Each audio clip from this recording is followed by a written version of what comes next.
Bien, último bloque, 20 minutos finales nos quedan.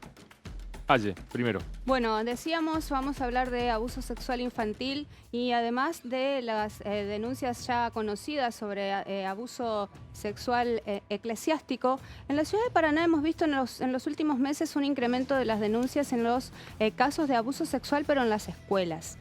La primera de ellas, de la más conocida, fue en noviembre de 2018 y actualmente está en trámite. Y por eso estuvimos hablando con el titular de la unidad fiscal especializada de abuso sexual y violencia de género, el fiscal Leandro Dato, quien nos habla del trabajo que están realizando y da algunos datos respecto del aumento de las denuncias. Nosotros hemos visto el último año que han avanzado y han aumentado puntualmente el número de denuncias. Tenemos la última estadística desde enero hasta la fecha, en la que vemos que hay un promedio de entre 32 a 36 denuncias o 30 a 36 denuncias por mes. Solo hablando de la ciudad de Paraná, esa Del cantidad. departamento Paraná. Departamento Paraná, es decir, Paraná y las distintas localidades que componen el departamento Paraná, que es un poquito más del 30% de la densidad demográfica de la provincia. Esto daría un poco más de 7 casos por semana. Sí, entre 7 y 9 casos por semana, depende del número final del mes, que es más o menos la medida que nosotros tenemos como fiscales, digamos, porque por nuestra división funcional estamos una semana de turno, así que también hacemos una medición particular, pero son los datos que se manejan desde la Procuración y nosotros mismos los tenemos. ¿Cómo se analiza esa cantidad? ¿Es un número alto? ¿Es un número que se puede trabajar de acuerdo a la cantidad de fiscales que hay? Bueno, desde ya es un desafío. Un desafío porque, por supuesto, es una cantidad muy importante de denuncias en las que hay que realizar muchas diligencias. ¿Qué pasa con los números en el resto de la provincia? ¿Es similar a lo que pasa en Paraná? No, en primer lugar por esto de la densidad demográfica. Pero sí vemos que, por supuesto, los departamentos con mayor densidad tienen un número cercano, si se quiere, a nuestro departamento. También vemos que todavía hay una suerte de, llamarle entre idiosincrasia o una cuestión cultural, y por otro lado la visibilización. Digamos, somos conscientes, ustedes serán conscientes también como medio, que la visibilidad que tiene un caso y una denuncia de abuso en Paraná no es la misma, y el tratamiento y el seguimiento de la causa que en el interior de la provincia. Eso, nosotros también lo advertimos con las capacitaciones que por ahí se hacen del protocolo de abuso sexual infantil o las charlas que se dan en el interior. Entonces, sí está probado, digamos, que hay una cuestión proporcional de, ante mayor capacitación y visibilización, hay mayor denuncia. ¿Qué pasa con el trabajo propiamente dicho de la Fiscalía? ¿Cuántas de estas causas logran llegar a un juicio, una condena, a una sanción? Yo diría que la mayoría tienen una tramitación importante. Estamos en elaboración, precisamente como te decía, de las causas más graves de abuso en general terminan en juicios orales, porque las penas son privativas de la libertad en general. Entonces, por supuesto, acá hay toda una tramitación, que son las entrevistas, las audiencias. En general, cuando son abusos infanto-juveniles sexuales, también hay cámara Gesell, hay pericias, hay todo un trabajo interdisciplinario. Esta es otra cuestión que nos parece importante resaltar. No estamos hablando de un caso de hurto o de robo en el que se produce en una esquina y se encuentra al que realizó el hurto o el robo a 6 cuadras con la cosa, digamos, con la cosa robada. Acá es una secuencia en la cual a veces hay relato, es decir, el niño o la niña manifiesta algo, a veces no. A veces surge de la escuela o de un centro de salud y a partir de ahí hay que hacer toda una reconstrucción, porque la mayoría de los casos además son abusos intrafamiliares, es decir, dentro del grupo convivencial. Entonces hay miedo de los mismos niños o niñas a expresarse, por eso lo dicen con un confidente en la escuela, en un centro de salud y no en la casa. Entonces toda esta complejidad lleva a que, si bien se activa el protocolo y hay una denuncia, bueno, hay toda una tramitación, hay toda una cuestión que lleva su tiempo, estamos hablando de meses y a veces años. Si uno ve las estadísticas, se han reducido la cantidad de años con respecto al sistema anterior, pero aún así lleva su tiempo.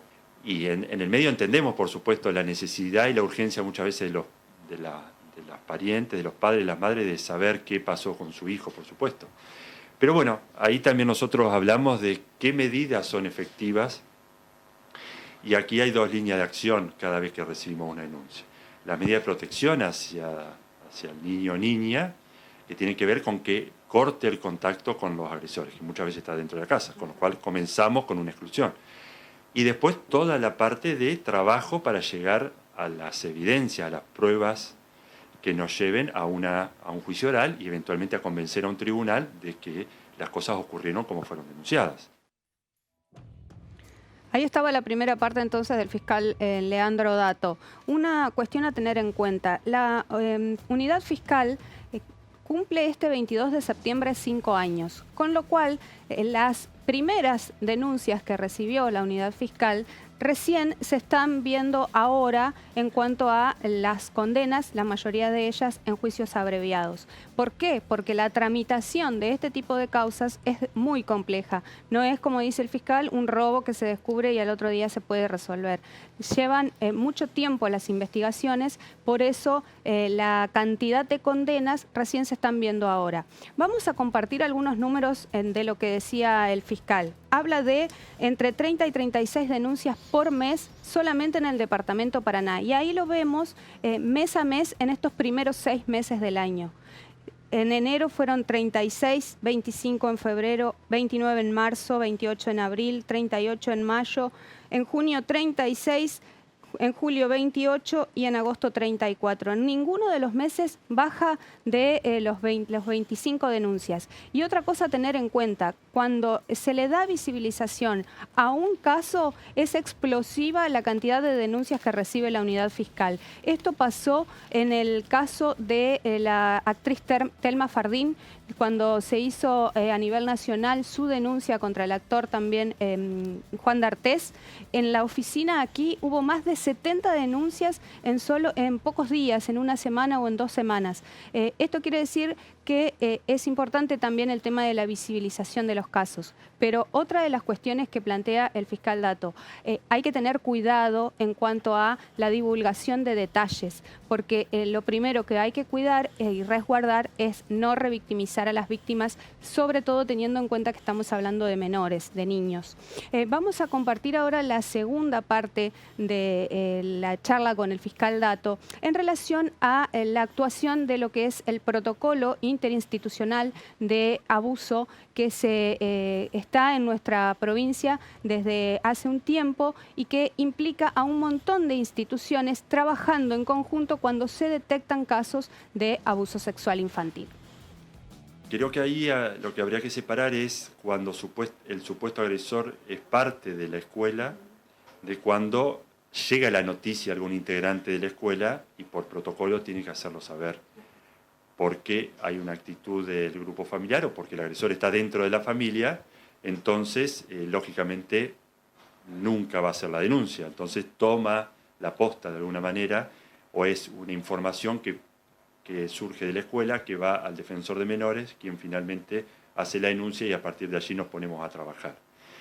La experiencia que tenemos con las escuelas con respecto al cumplimiento y al seguimiento del protocolo diría que es muy buena. En general, las escuelas realizan capacitaciones periódicas.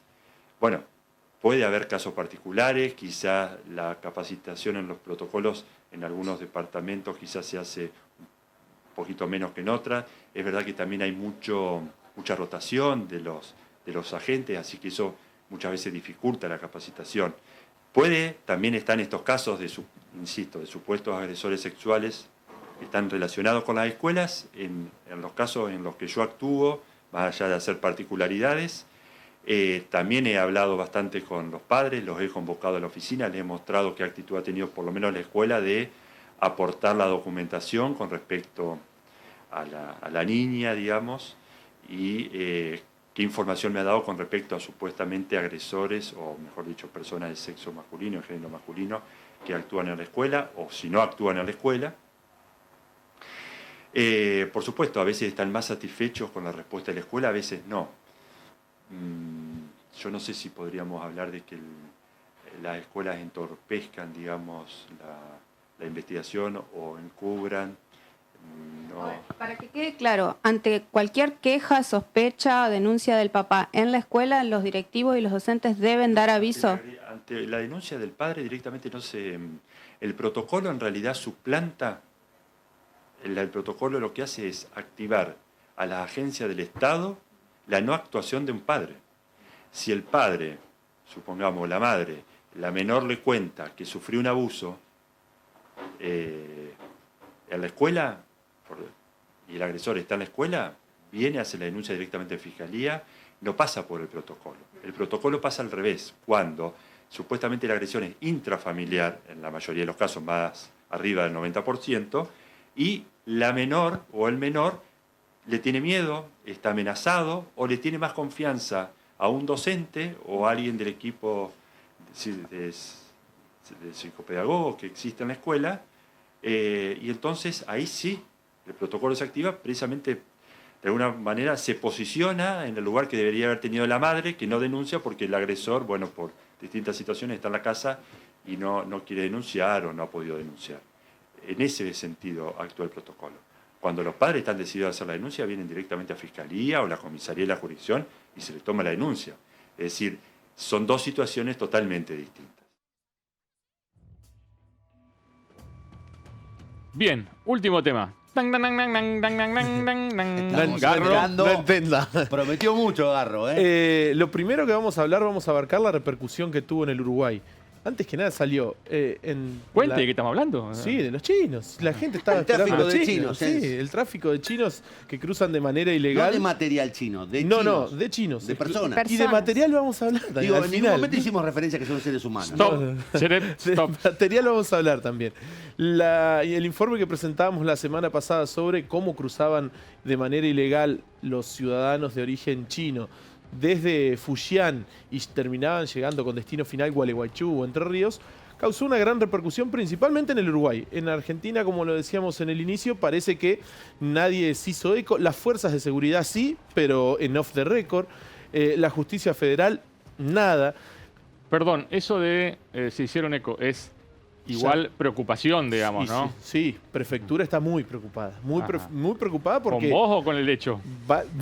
Valga el chiste, ya hacen agua. Ahora, disculpame, Daniel, pero digo, lo que vos contaste, con los detalles que contaste Es de una gravedad. pasado, de una gravedad. Bueno, no, hay que contar que también se abrió una causa, digamos, en el Juzgado Federal de Concesión del Uruguay. Hay una causa que... No ha trascendido de qué manera se está investigando ni de qué forma. Sí, en el Uruguay, las autoridades uruguayas de aduana y prefectura se aislaron del caso y lo elevaron a Interpol, directamente a Interpol, para que interpretan que las fuerzas de seguridad que intervienen como prefectura, si no se han dado cuenta, puede ser que estén involucradas. Por eso elevaron a una autoridad máxima y va a ser Interpol quien investigue el cruce de ciudadanos chinos, que es más que una noticia que causó un gran revuelo desde Montevideo hasta Fraiventos. Vemos en un pequeño informe lo que nos decían los periodistas uruguayos Martín Rostán, que es de Canal 2 Uruguay, de Radiovisión, y Daniel Rojas, que es de Canal 10 de Montevideo, Canal 11 de Fraivento, que escribe también para El País. Ellos, además de contarnos un poco la repercusión, nos cuentan los antecedentes que tenían ellos sobre cruces de chinos. Pero después del informe les contamos el top 5 de cómo han querido cruzar los ciudadanos chinos por vía terrestre de Fraiventos a Gualeguaychú. El informe.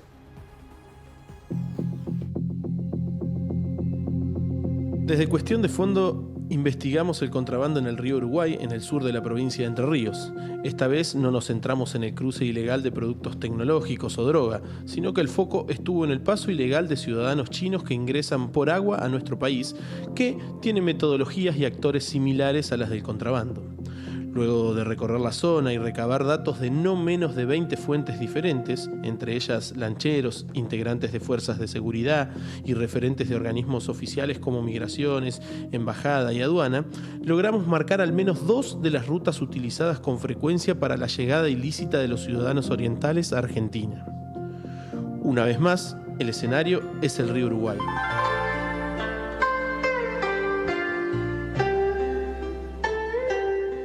La verdad que el informe de cuestión de fondo aquí en nuestro país, en Fraiventos y en la zona del litoral, generó una repercusión importante porque distintos medios se hicieron eco de la noticia. Sabemos que a nivel nacional también hubo consultas y particularmente nosotros nos interesamos en el tema.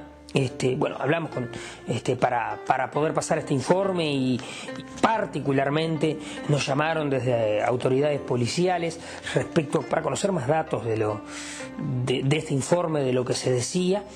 Y uno como un poco de memoria que tiene y que trata de buscar antecedentes, recordamos 2 episodios que se dieron acá en Fraiventos en diciembre de 2012 y en junio de 2013. En diciembre de 2012 recordamos que hubo una situación, un operativo donde la policía detuvo en aquel momento a 16 personas, 7 que serían víctimas. Estas personas hacían la trata de ciudadanos de origen chino que llegaban a Uruguay, venían hasta Fraiventos, allí desde una playa cercana a la zona del Puente San Martín, los cruzaban en lancha y quienes eran los encargados de la parte logística cruzaban por el Puente San Martín y del otro lado los recogían y los llevaban a Buenos Aires. Eso ocurrió en diciembre. Una maniobra similar a la que se documentaba en el informe. Tanto en junio de 2013 hubo una situación de detención de una pareja que había venido a Uruguay un día antes, había venido desde Buenos Aires hacia Gualeguaychú. Allí pasó hasta Uruguay en Mercedes y levantó a unos ciudadanos chinos. Volvió al puente para volver a la República Argentina, volvía hacia Argentina y allí personal de migración se dio cuenta que había más personas de las que declaraban en el vehículo. En estas maniobras siempre se habló de que había personal del Puente San Martín que estaba involucrado en el tema, de distintas dependencias y demás, algo que no se pudo confirmar fehacientemente, pero la situación esta que se denuncia, si se quiere, no es nueva. Lo que pudimos saber es que el tema se está manejando a nivel de Interpol. Directamente de acá se derivó a nivel de Interpol e Interpol estaría trabajando sobre esta situación denunciada en cuestión de fondo.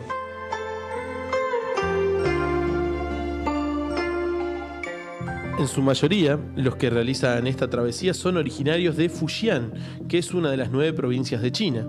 Uno de los circuitos de viaje estimado es que llegan en avión hasta Brasil, cruzan la frontera al Uruguay por Chuy, que tranquilamente se puede hacer caminando, de ahí son trasladados hasta una vivienda en el balneario de Las Cañas y cruzan en lancha hasta la zona de la pesquería Gali.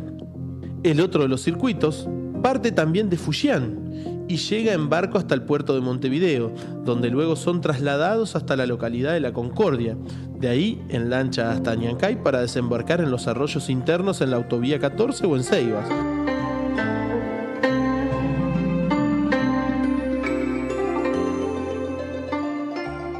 Aquí evidentemente ha generado sorpresa la información que se ha replicado en varios medios uruguayos, aunque es una situación que no es nueva, por lo menos en esta zona del país. Hace algunos años a mí me tocó cubrir justamente 2 situaciones, 2 hechos investigados por crimen organizado. Se denominó en ese momento Operación Esperanza y tenía relación al tráfico de personas también, en este caso de la República Dominicana, que pasaban con la complicidad de un funcionario de migración uruguayo por el puente internacional General San Martín. También, hace algunos años, la misma situación que ustedes están reportando ahora se dio con ciudadanos asiáticos, pero en este caso utilizando a un pescador de la zona que los cruzaba en una canoa, los mantenía a salvo, entre comillas, unas horas en la noche, y en el momento oportuno a través de una chalana, de una canoa, los cruzaba justamente a la República Argentina y cobraba o percibía, según supo en ese momento la Dirección de Investigaciones, unos $500 por cada uno de los ciudadanos asiáticos que venía. Respecto a esto último que ustedes han revelado, aquí en Uruguay, aún en Río Negro, en Fraiventos, las autoridades oficiales no han confirmado ni desmentido nada al respecto. La Armada anunció la construcción de una base naval en la zona, en la cabecera uruguaya del Puente Internacional General San Martín. Se está en ese proceso. Hace un par de meses vino el ministro de Defensa, José Bayardi, a recorrer la zona. No sabemos si estará pronto para este periodo. Suponemos que será un proyecto que tendrá que seguir ejecutándose en el próximo gobierno, y Uruguay que está en medio de elecciones, al igual que en Argentina.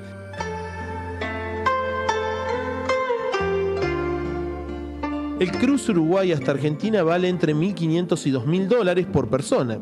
Se realiza en horarios nocturnos y es abonado cuando la lancha toca costa argentina. Las embarcaciones que hacen este tipo de transporte y que generalmente contrabandean otro tipo de artículos son tracker, que cargan hasta 2.000 kilos, igual que la de cualquier pescador, e incluso suelen llevar también elementos de pesca.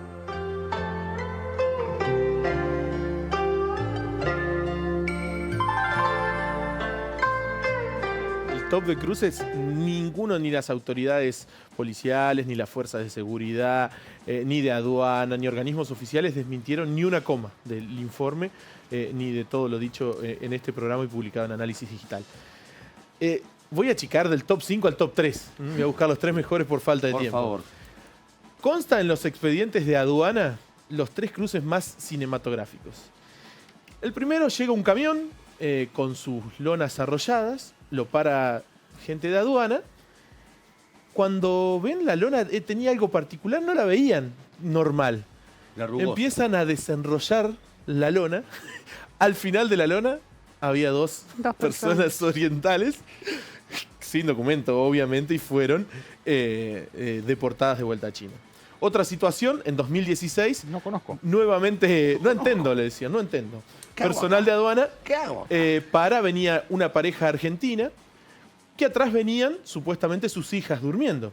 Bajan, entregan los documentos de sus hijas. Cuando miran hacia el auto, sus 2 hijas no eran argentinas y eran claramente 2 japonesas. Cuando revisan... No, 2 chinas. 2 chinas, perdón. no, 2 chinas. no, no hagamos tanto más. lío Estamos internacional. ampliando la cosa ya. Y el tercero iba el encargado de migraciones de la ciudad de Gualeguaychú, porque no tiene jefe, tiene un encargado que es quien coordina. El jefe está en Concepción del Uruguay. Camina hacia el puente internacional, como lo hace todos los días. Esto fue también en 2016. Cuando mira hacia su izquierda, ve corriendo 4 personas que no eran maratonistas por el medio del campo saltando alambrados. Rápidamente llaman película, a dijeron. las fuerzas nacionales Están filmando. y pueden agarrar a los ciudadanos de origen chino cruzando el alambre, a punto de tirarse al río para cruzar, o no sabían si en el río los estaba esperando una lancha. Cruzando arriba de un alambre también estaban indocumentados. Y la más curiosa de todos, también sucedió en el Puente Internacional General San Martín, un vehículo que se veía que había varias personas, la frena, el conductor le dice al agente de aduana: si nos dejás pasar, hay plata para vos. Cuando el agente de aduana se sorprende, mira para adentro y dice: chino. Cuando dijo la palabra "hay chino", abrieron las puertas y entraron a correr, y fueron entre 7 y 8 chinos que había entre el asiento de atrás y el baúl del auto, que salieron, y se armó un desparramo de gente que finalmente los terminaron agarrando, y obviamente todos no tenían los papeles ni la visa y fueron deportados. Y los deportan. Todos. Un dato no menor. Veíamos recién en imágenes el cargamento del trayecto del contrabando que denunciamos en abril. ¿Se acuerdan? Recién veíamos las fotos. Ese cargamento, ¿recuerdan? Que tenía 110 bultos, que había sido traído por agua, un trayecto similar al que hacen los chinos para cruzar Argentina. En ese momento informamos el valor estimado de la mercadería, entre otras cosas que venía instrumental médico, entre otras cosas un aparato de vaginoplastía de última generación, repuestos de vehículos importados, colecciones de juguetes como los Transformers y juguetes de colección también importados, calzado femenino, celulares de tecnología que no ingresaba al país, Esos bultos, la policía hizo una primera evaluación de 10 millones de pesos. Ayer, aduana terminó de contar y reveló 11 millones. el monto total de la carga Inflación 14. libre de impuestos. 42 millones de pesos libres Lo de que pasa es que estaba impuestos. incluido el repuesto para el celular de Connie también. En ese momento, en abril, a principios de abril, era evaluada en $1 millón ese cargamento que cruzó en 110 bultos perfectamente aislados Qué por ahí. país. Bueno, ¿Qué estamos país? pasados en 4 minutos, no sé Maravilloso. si saben, ¿no? No Usted es alcanza, el jefe. no alcanza. Nos Nos vamos. vamos. Nos Nos vamos. Tenemos, Nos vamos. lamentablemente Igual, no. saludos a los municipales santafesinos, no los abandono. Me mandaron mucha información esta semana. Naturalmente ocurrió lo que ocurrió y tuvimos que cambiar de tema, pero la semana que viene volvemos con algunos datos muy importantes de lo que ocurrió esta semana a partir de los informes en cuestión de fondo. Bien, gracias por estar del otro lado. Nos encontramos el próximo miércoles 21:30. Hasta entonces.